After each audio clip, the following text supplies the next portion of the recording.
Yasmine Abdel-Fadel. Cube Radio. Cube Radio.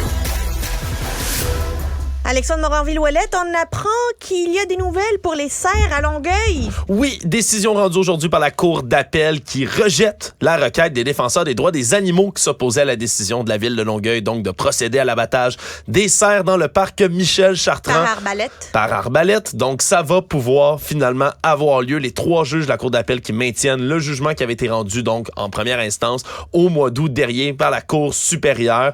Et donc, on va pouvoir procéder à cette chasse organisée, contrôlée à l'arbalète, donc dans le respect de la sensibilité des cerfs, permettant qu'ils soient mis fin à leur vie d'une manière aussi douce que rapide que possible. Ça, c'est Maître Goldwater qui était derrière ça. Là. Exactement, qui menait donc cette requête des défenseurs des droits des animaux là, pour cette saga qui dure là, depuis des années, hein, Yasmine, des années, les chevreuils de Longueuil. J'allais dire que moi, là, si j'étais Netflix, là, il y a de quoi faire une série avec au moins 2 saisons sur les cerfs de Longueuil puis de Michel Chartrand.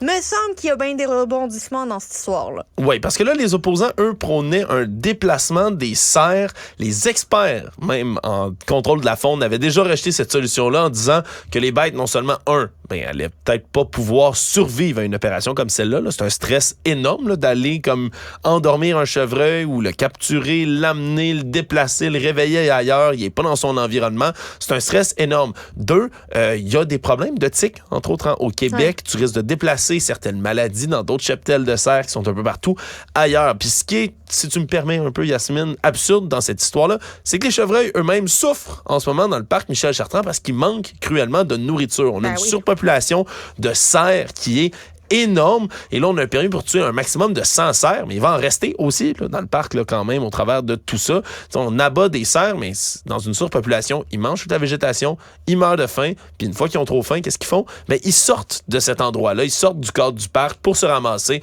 dans les haies de cèdre, par exemple, dans les résidences, pour aller manger. Dans les rues aux alentours. Dans les rues résidentielles aux alentours, ce qui fait qu'il y a des risques d'incidents, entre autres aussi avec les véhicules, c'est ce qui avait été là, énoncé, entre autres dans les nombreuses motivation pour abattre les cerfs de Longueuil à l'arbalète. Faudra voir exactement comment ça va s'opérer. Mais saga extrêmement longue qui, là, à moins que ça s'en aille à la Cour suprême, honnêtement, là, Yasmine, ça devrait logiquement être la fin, finalement, de cette saga. J'ai l'impression qu'on a porté beaucoup plus d'attention aux cerfs de Michel Chartrand qu'à bien des enfants à travers le monde.